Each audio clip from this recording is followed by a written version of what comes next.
Bina serin ħafna s-sabbi litra l-Ebrej fejn l-awtur qiegħed jippreżentana li Ġesu Kristu bħala l-rivelazzjoni suprema ta' Alla kellimna u rina li nnifsu l-aħjar mod permezz ta' ibnu Ġesu Kristu li saħansitra żarna f'din id-dinja li fija ngħixu. Sar wieħed bħalna minn barra d-dub tajjeb u l-awtur ippreżentah bħala ovvjament superjuri għal Mosè ola mill-anġli il-għalix huwa l-ħalliet tagħhom, aħjar mill-profet, il-profet infatti xogħolhom kien li ħabbruh minn qabel ma der, tajjeb huwa aħjar minn Arun u s-saċerdozju tiegħu.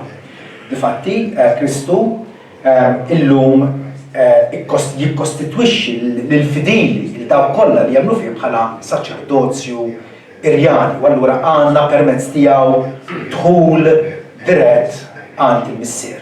Bil-konfidenza tal-fidi, natura tgħidilna li mid-dellijiet issa jeħtieġilna dwar realtà. Ir-realtà, is-sustanza tal-fidi tagħna hija miġbura b'Ġesu Kristu l-Iben Etern tagħna.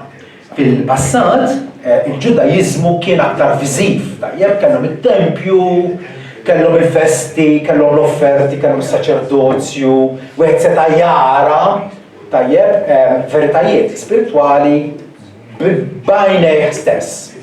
Illum il-ġurnata issa l-fidi tagħna Alla jrida li tkun ikkonċentrata f'ibnu Ġesu.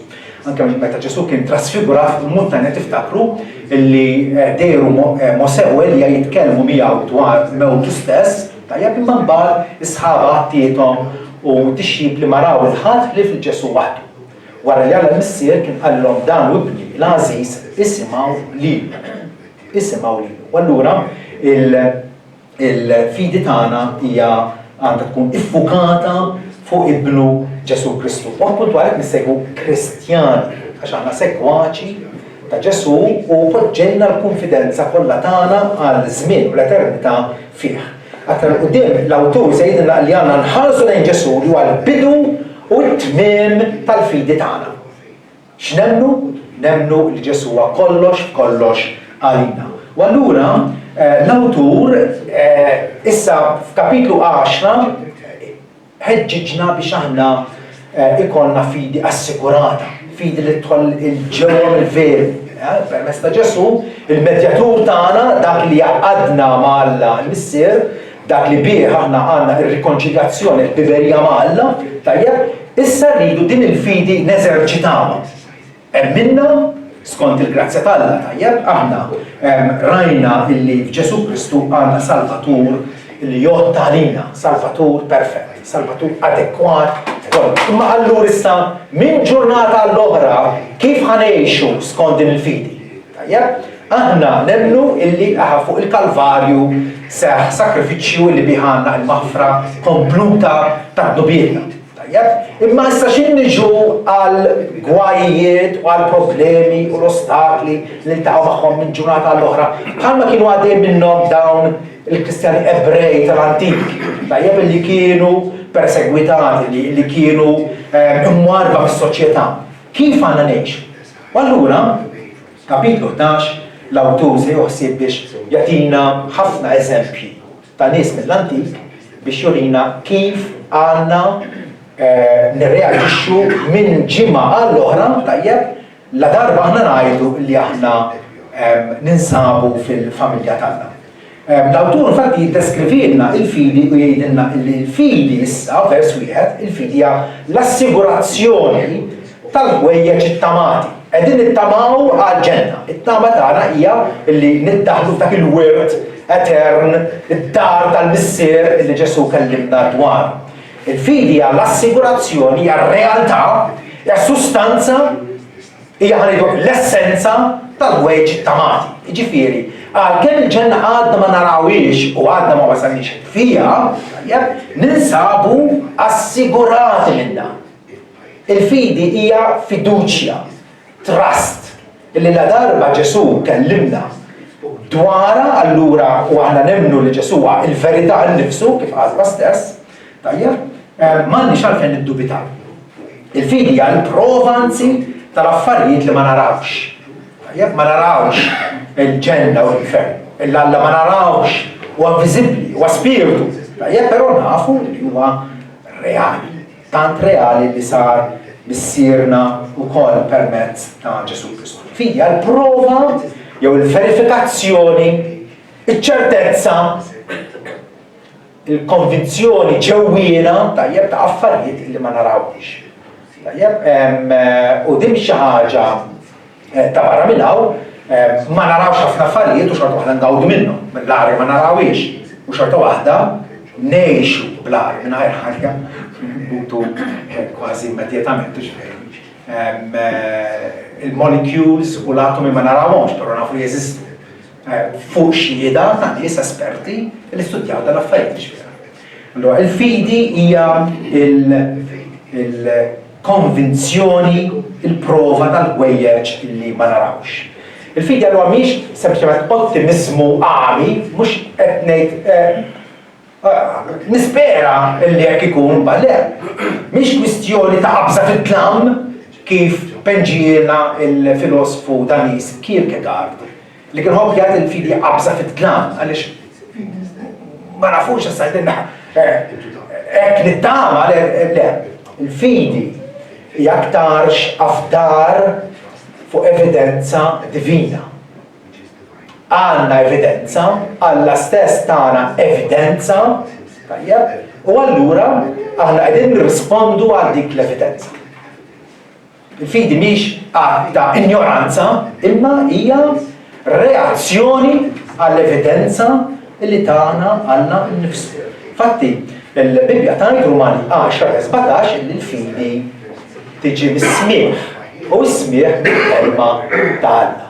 Il-fidi tiġi aktar ma inti tkun familjari mal-kelma ta' Alla, aktar ma inti tkun mitla tal-iskrittura mqazza, appuntu hemmhekk qiegħed tistieda li innifsek ħalli kieku biex inti issir temmen. Tilqa x-xhieda ta' Alla nnifsu. Mela, aħna meta xi ħadd jgħid li isma' sar terremot pereżempju l-Indonezja, tajjeb? Jekk jiena nafu sew dar raġel, nemnu mill-ewwel. Għaliex nafdaħ. Però jekk imbagħad xi ħadd li naf li jikdeb ma' kull nifs, u jgħidli xi ħaġa anke forsi komuni, nkun qed niċċekkja sewwa qabel. Tajjeb? Alla ma jikdibx.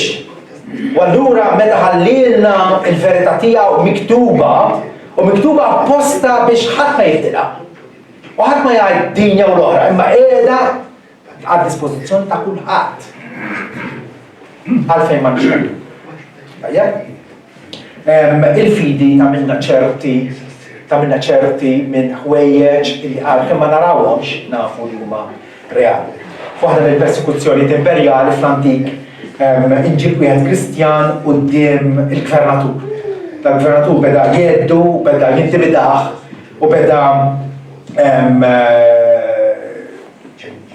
jipprova jbeżżaw anke l-mewt. Allu taħseb li inti se tiddaħħal u tkun milquh minn dan Alla tiegħek meta inti tant ignorant u bla skola u stupidu. U l-imsejken Kristjan qallu mhux naħseb, naf. Il-fidi taf. Ġwanni kif jitkellem fl-ewwel ittra tiegħu jgħid waħna nafu li l-libertà l-ġiel, nafu dan l-verità. Din hija l-fidi. Illi lill-Alla ngħidulu ammen. Dak li qalu aħna nwieġbu bil-lekk ikun tagħna. Ammen. Meta konna żgħar, konna nirratikaw ħafna. Jien maħuti u fil-logħ tagħna.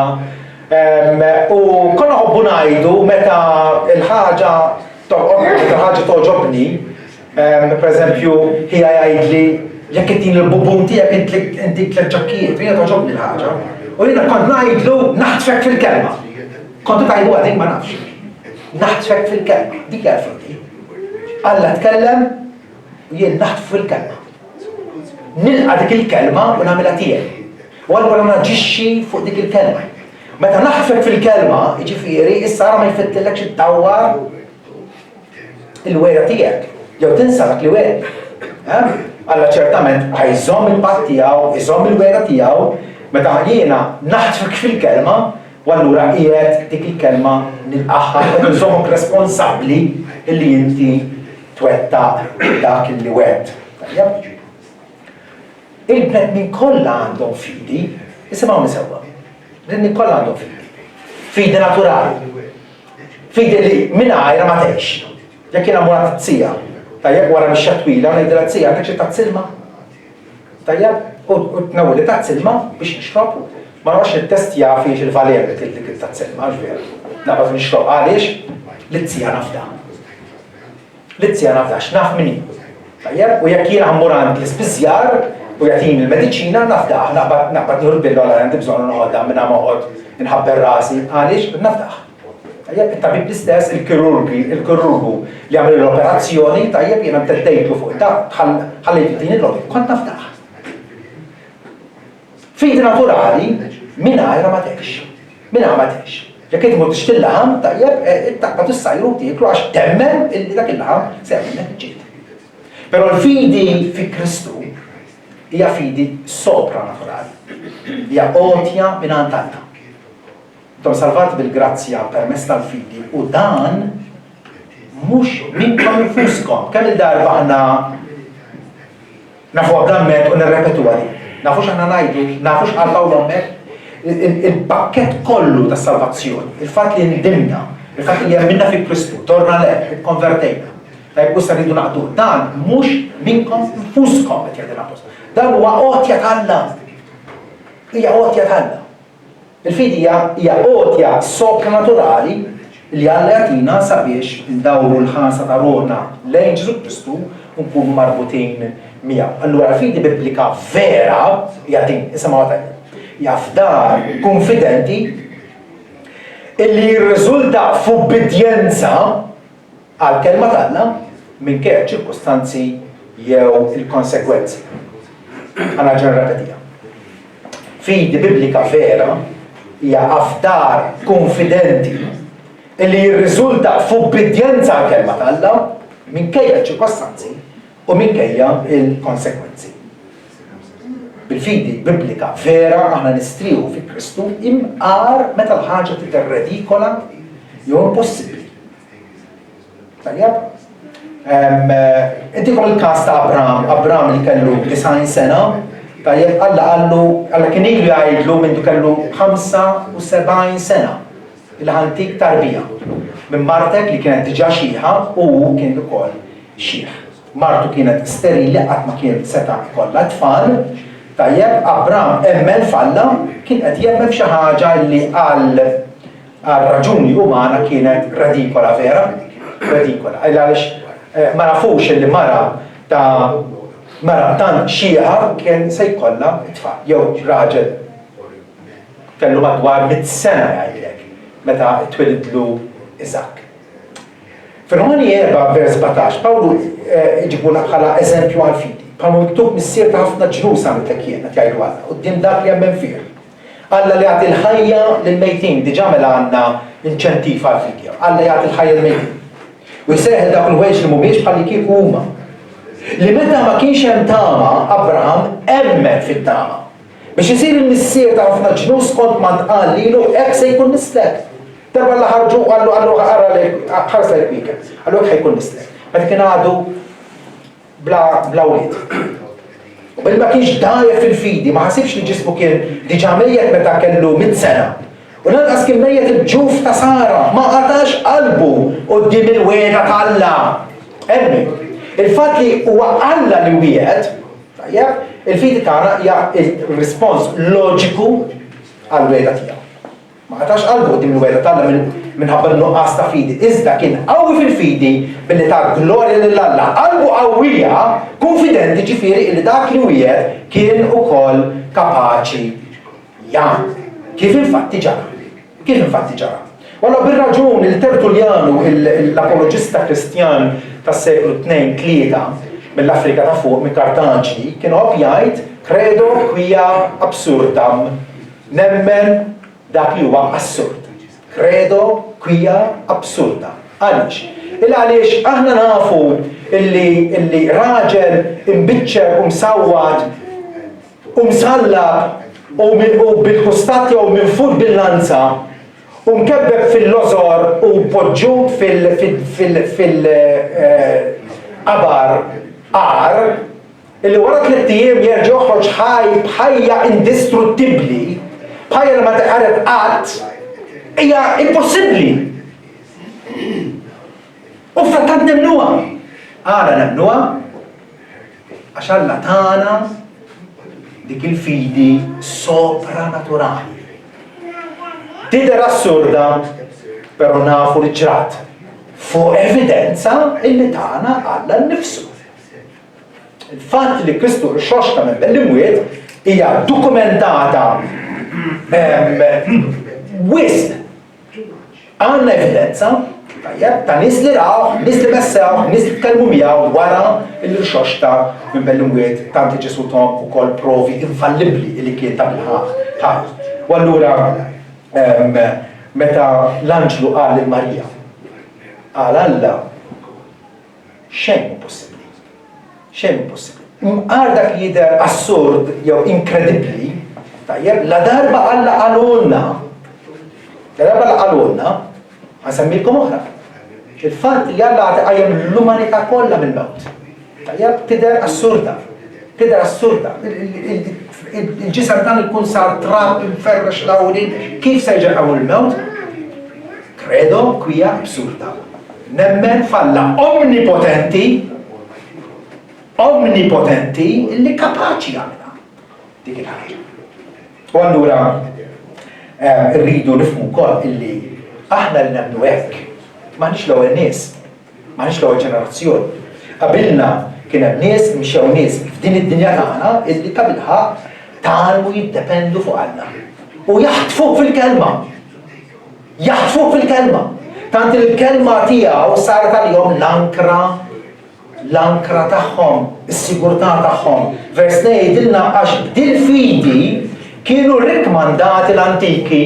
L-awtorit jgħidna ħarsu n-nies tal-antik. Għandna ġenerazzjoni ta' nies, il-Knisja issa ilha fuq l-art 2000 sena kemm kien hemm nies li tawna xhieda qawwija tal-fedeltà tagħhom f'Ġesu Kristu Sidna. U allura kapitlu 11 tal-Lut huwa infatti mużew ħaj ta' eroi illi mxew qabilna fil-film. Huwa mużew ħaj, mhux bħal ħafna mużewijiet illi tara kollox fil-vetrini. Hawnhekk għandna nies nistgħu nsejħula ir-rassenja tal-fidili. Kapitlu 11 isemmi 16 persuna. Mill-antiknet, 16 persuna. Abraham, Sara, Mose, Jakob, Isaac, Abraham, tajjeb. Plus ukoll ħafna nies li baqgħu anonimi bħalma ħanibqgħu aħna, ħadd ma jkun jaf bina, ngħixu fid-dinja, ħadd ma jaf bina, però Alla jaf bina. U importanti li fil-kapitlu 11 fejn għandna din il-gallerija ta' nies fidili, xi wħud minnhom huma famużi, Mose, Abraham, famużi. Oħrajn mhumiex. Biss nafu x'kien jisimhom. Illi kienu serrati minn nofs, kienu torturati, kienu maħqura, iġġerrew fuq l-art, libsin il-ġlud tal-mos, tal-naċ, foqra. Frattant kienu rikmandati għal-fidi tagħhom. Allura l-awtur qiegħed isemmihomna bħala inkoraġġiment illi aħna ninsabu f'din il-linja ta' nies fidili illi ħtafna lil Alla fil-kelma tiegħu. Il-għajnija u qed inżommu sħiħ magħha. U allura ħarsu lura lejhom billi huma ħarsu l-qudiem lejn Kristu. Huma nies li ħarsu l-qudiem lejn Kristu. Għana ħarsu lura lejn Kristu li diġà ġie u għad jerġa' jiġi. Il-fidi, il-fidil, il-Kristjan ġifieri jara dak li l-infidili ma jarawx. Kemm kellu raġun Ġesu Kristu meta qal ħafna nies ġusti u ħafna profeti xtaqgħu jaraw dak li taraw intom ma rawx. Aħna nies iffavoriti minn Alla illi Alla sejħilna sabiex jagħmilna sinjuri bil-grazzja tiegħu. U l-ħaġa li poġġina f'komunikazzjoni mal-Alla jew aħjar ma' Ġesu Kristu hija l-fidi tagħna, il-fiduċja tagħna. Mhux jien li nivvinta l-fidi m'iniex kapaċi. M'iniex kapaċi. Nemmen f'Ġesu ta' Nazaret mislub u maqtul u xtat mill-mewt. M'iniex kapaċi. Imma Alla jagħtina id-don tal-fidi. Ġesu Kristu nnifsu jagħtina d-don tal-fidi. Meta jgħidilna meta Pietru qal li huwa prinċepu Salvatur biex jagħti l-indiema lill-Iżrael u l-maħfra tad-dubiet. Kristjan jara bħala jaf illi il-realtà sħiħa mhijiex kif qed naraw biss bl-għajnejn fiżiċi tagħna. Bl-għajn fiżiċi naraw u nibdew bihom, tajjeb però nafu realtajiet lilin minn dak li jaraw l-għajnejn fiżiċi tagħna. Nafu li hemm ħajja wara l-mewt, nafu li hemm ġudizzju, nafu li hemm infernu ġenna, nafu il-ukoll li hemm fidwa fi Kristu. Għalkemm ma konniex fuq il-Kalvarju u ma rajniex il-Ġesu jkun kondannat għal-mewt u mow bis-salib u ħireġ bih lejn il-Golgota. U ma rajniex mejjed. U lanqas midfun, u lanqas x'xtat mill-mewt. Frattant fuq it-testimonjanza li ħallilna għandna l-imbierek permezz tal-apostli tiegħu l-Evanġeli. U dak li kitbu l-apostli fl-epistoli tagħhom għandna evidenza biżżejjed, anzi ngħid iżżejjed, illi nemnu fih. Illi nemnu fih. Il-Kristjan allura jgħod il-fidi tiegħu bħala għotja imprezzabbli mingħand Alla. Għotja li bija nsiru kapaċi nittrattaw il-futur bħalli kieku dak il-futur huwa diġà preżenti. U nittrattaw l-invisibbli bħalli kieku huwa visibbli. Hekk għamel Mosè, hekk nagħmlu aħna wkoll. Ebrej 11 vers 27 jgħidilna li bil-fidi Mosè ħalla l-Eġittu warajh bla ma beża mill-għada tal-Farawn għax issa-porta simgħu issa-porta bħalli kieku qed jara lill-invisibbli. Bħalli kieku Mosè kien qed jara lill-Alla li huwa invisibbli. Alla huwa reali għalih. Kif isir reali? Tajjeb, il-fidi. Il-fidi hija l-assigurazzjoni tal-ħwejjeġ it-tamat, il-prova tal-affarijiet illi ma narawx. Allura, mhix kwistjoni ta' x'tissejjaħ. Imma għandekx din lotja imprezzabbli minn għand Alla. Il-fidi. Għalhekk Ġirolmu li kien traduċa l-Bibja għal-Latin 16 senilu, jgħid ubi fides vera est, ibi ecclesia est. Li tfisser fejn hemm il-fidi vera, hemm tinsab il-Knisja. Kien għaraf biżżejjed dar raġel biex jifhem illi mhux tissejjaħ dak iż-żmien kien hemm id-Donatisti u kien hemm il-Montanisti u kien hemm il-Kattoliċi u kien hemm diversi dar għaddu fil-raba' l-5 seklu. Pero kien għaraf biżżejjed biex jgħid illi ubi fides vera est, ibi ecclesia est. Allora mistoqsija hija din. Għandek din il-fidi. Jekk għandek din il-fidi tinsab fil-Knisja ta' Kristu. Tista' tiftaħar b'elf ħaġa u xorta tibqa' barra minnha. Tibqa' barra mis-salta tagħna. Fejn hemm il-fidi vera, hemm il-Knisja ta' Kristu. U mhux fidi kwalunkwe, mhux fidi f'dak jew fihom ma' fidi f'Ġesu Kristu kif imxandar mill-apostli tiegħu. Alla għandu poplu u dal-poplu jibqa'. L-awtur joħodna lura miż-żerniet tal-umanità, mill-bidunet, minn Abel, li kien it-tifel ta' Adam u Eva, vera? U jibqa' miex il-quddiem biex jurina illi Alla dejjem kellu poplu. Jista' jkun ċkejken, tajjeb, minn dejjem kien fil-minoranza, ma jimpurtax, imma Alla dejjem kellu xhieda tiegħu innifsu fuq din l-art. U aħna llum privileġġjati biżżejjed biex inkompluha din ix-xhieda. Lin-nies ta' żmienna u l-dawk illi ġejjin warajja. Għalhekk Sant Agustin ukoll jgħid ekklesja manet et manebit. Skużawni dawn il-ħafna frażijiet bil-Latin, tant joġbuni. Xi tfisser ekklesja manet et manebit, il-Knisja tibqa' u se tibqa'. Minkejja l-attakki tal-għalb, minkejja l-dinja mill-lienx, il-Knisja ta' Kristu tibqa'. U stess qal jiena se nibni l-Knisja tiegħi u l-bibien ta' nifhem ma jgħidux. Int tinsab fost dal-poplu tal-Alla, il-kwalifika hija waħda. Fidi fi Kristu. Abda fih, iddependi fuqu totalment. Allura issa fil-bqija tal-ħin li għandna flimkien, irrid niddiskuti magħkom. X'jemmen il-Kristjan distintivament li jagħmlu differenti mill-bqija tan-nies l-oħra?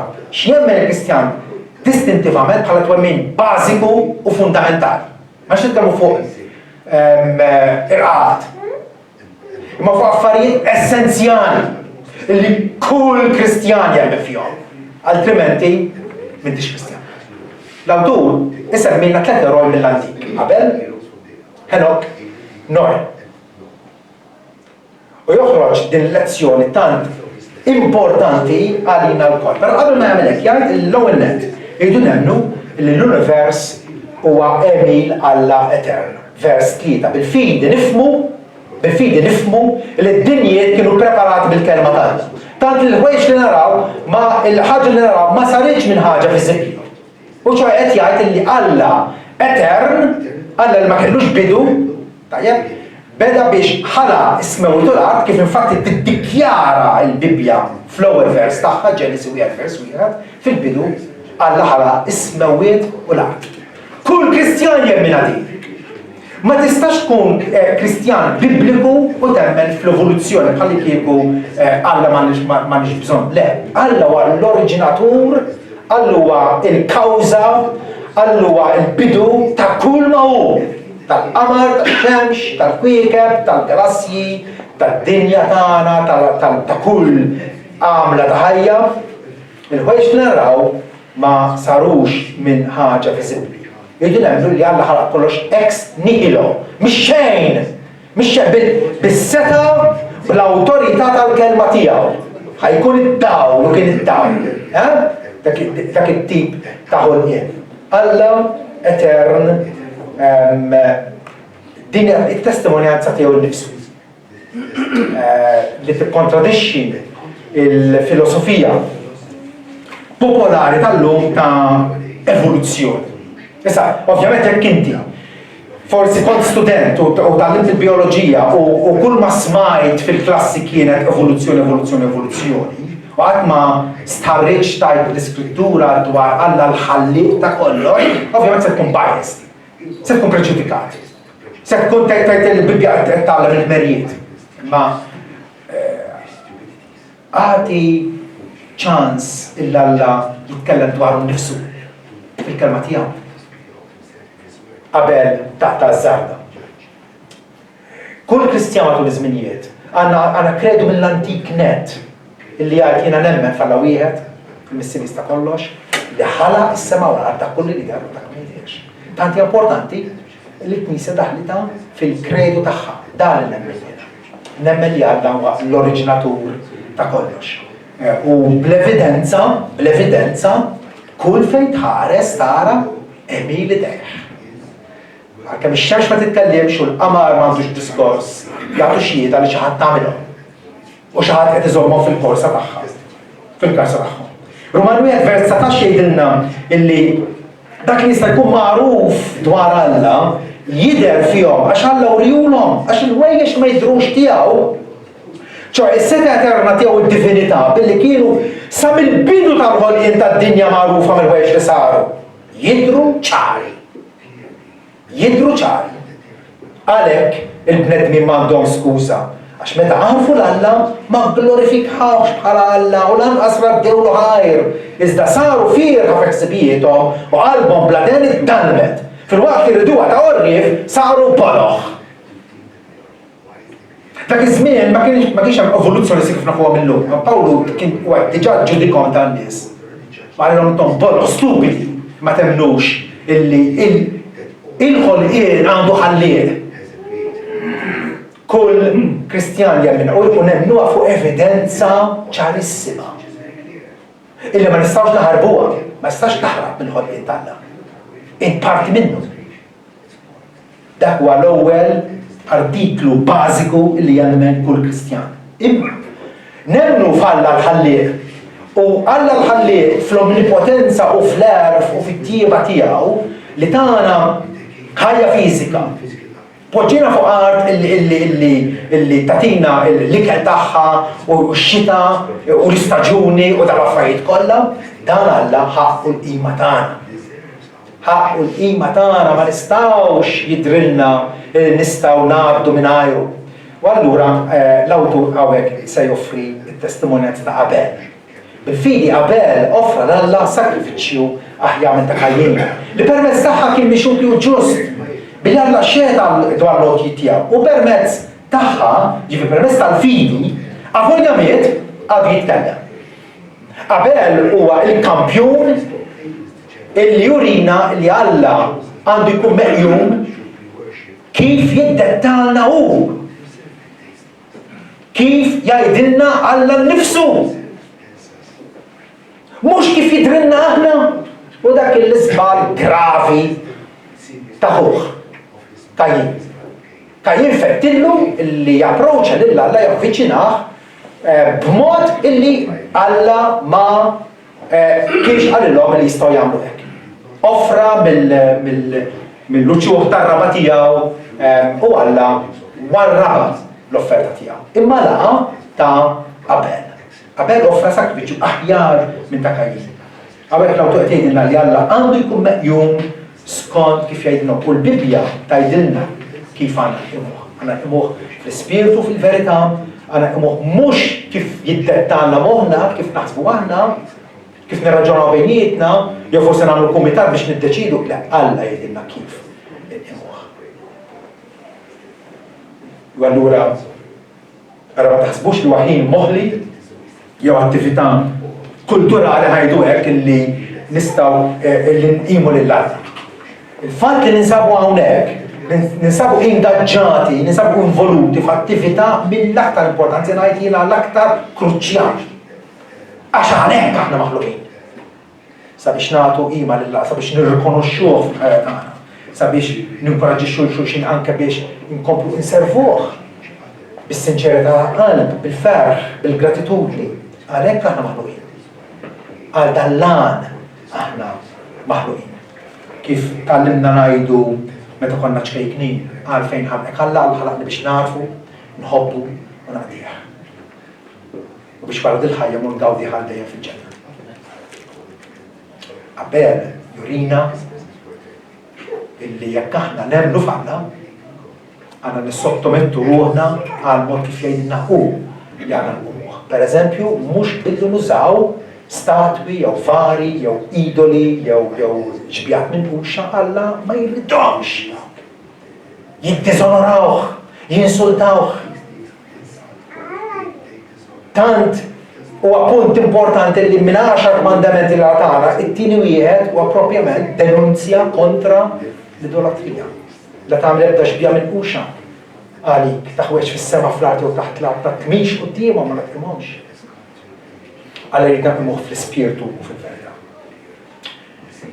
Tielet ħaġa bażika li kull Kristjan jemmen hija li Alla joġbuh dawk in-nies illi jimxu miegħu f'xirka u f'komunjoni u bidjetti. Kull Kristjan jemmen il-ħtieġa ta' ħajja qaddisa, ħajja devota, ħajja marbuta mal-Alla. U din darba l-awtur iġibilna lil Henok. Is-seba' wieħed, is-seba' ġenerazzjoni minn Adam, ġibdana mill-antik nerġa'. Henok, l-istorja tiegħu hija 4 versi biss, fil-Ġenesi 5 hemm 4 versi dwaru illi kellu familja, kemm għex u kemm dam jimxi mal-Alla, u mbagħad Alla fl-aħħar ħadu l-fuq, ħadu apparentament mingħajr ma miet Henok kien meħud fis-seba'. Ma nafux kif u x'fatta. Għaliex ittieħed għax orra bil-Alla, ħanaqraw vers 5. Bil-fidi Henok ittieħed il-fuq biex ma jarax il-mewt. U ma stabx għax Alla ħadu l-fuq għax qabel it-teħid tiegħu inxtetlu illi oġob il-Alla. Mur għaqra l-biografija ċkejkna tiegħu, però tant sinifikanti, 4 versi.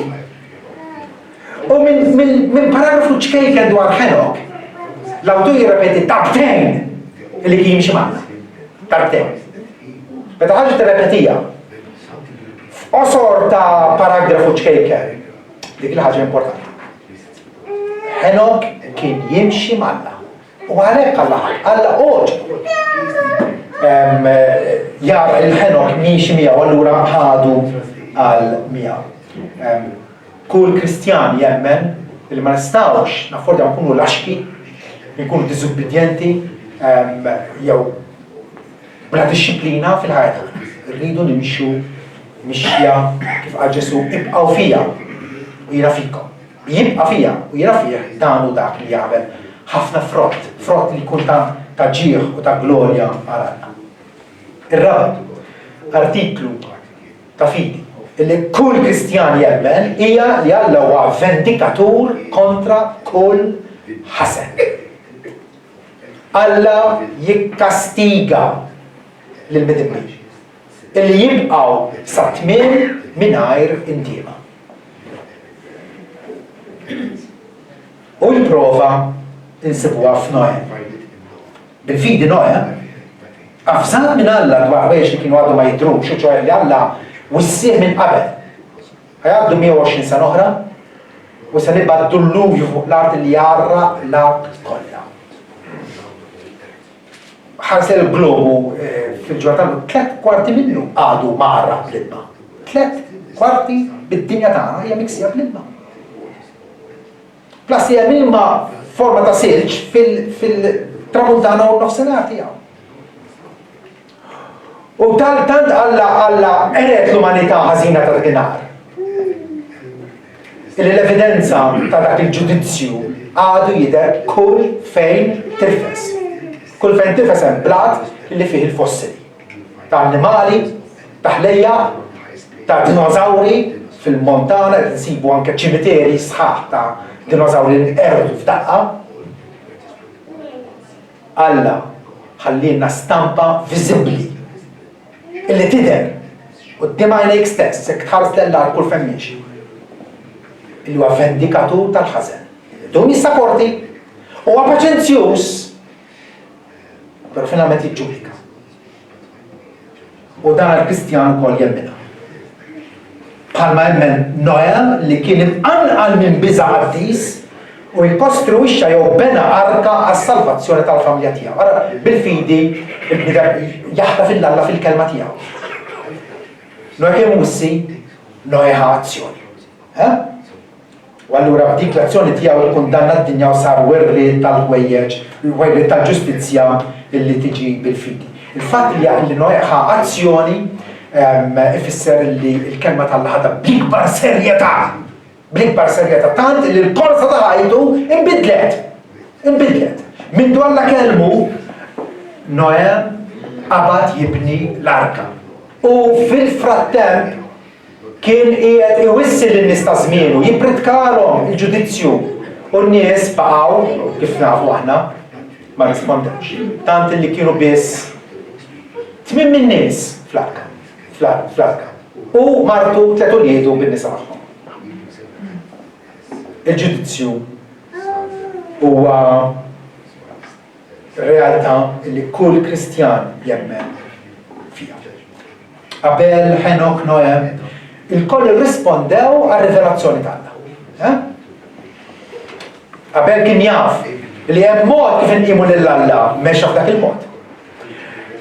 Henok kien jaf l-importanza li għana nimxu qrib ma' Alla fuq bidjanza sempliċi. Għamel. Noe kien wissi bil-ġudizzju ra kif għamel biex ħa azzjoni fil-pront. U allura dawn it-tlet eroi tal-fidi l-lum ġurnata tgħidulna li bil-fidi nemmnu li jeħtieġ inqimu qabel.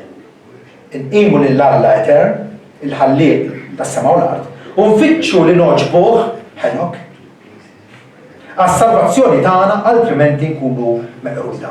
No. Permezz ta' 3 persuni mill-antik qed jgħidilna dawn għadhom ikellmuna llum. Għax l-istess Alla li tratta magħhom dakinhar, Alla ma jinbidilx huwa Alla wkoll Alla ta' Alla tagħna. Allura rridu nifhmu illi il-fidi tagħti direzzjoni radikalment differenti għal ħajjitna. Tagħmilna totalment differenti mill-bqija tan-nies u x'veru. Però hemm l-iżvantaġġi. Jekk inti temmen tfalla, hemm l-iżvantaġġi fuq dil-art. Għaftit. Ma ħansemmihomkom għax fair is fair. Jekk inti temmen l-Alla u l-kelma tiegħu, titħallas prezz. Titħallas prezz mill-opponenti tagħna, n-nies l-infidili b'xi mod jew ieħor juru il-mibeda tagħhom li Alla. X'għamel Kajjin meta ra li ma ġiex aċċettat? Fittax il-ħuħ u qatlu. Għaliex qatlu? Għax l-mejjel tagħhom kienu tajbin u tiegħu kienu ħsiera. Il-dinja toħodna qabel kien l-ewwel martri, il-martri għadhom sal-lum, frattant il-mewt mhijiex l-aħħar kelma fil-ħajja tal-bniedem ġust. Interessanti kif l-awtur jgħidilna li qabel avolja miet għadu jitkellem, u ċertament għadu jitkellem. Għadu jgħidilna tal-messaġġ li Alla denju tal-qima safja u aċċettabbli tagħna. Jekk inti temmen falla, hemm żvantaġġi ieħor tirċievi l-kritika u t-tajjir tan-nies ta' madwar. Ara ma tistennix il-prosit, ara ma tistennix li ħarġu tatula fuq spallejk tal-li inti tant raġel sewwa jew mara sewwa. Noe kien predikatur ta' ġustizzja, Pietru jgħidilna da, predikatur ta' ġustizzja u frattant ħatma ta' kasu. Probabbilment kienu wkoll persegwitat. Il-fidi tiegħek tikkundanna d-dinja.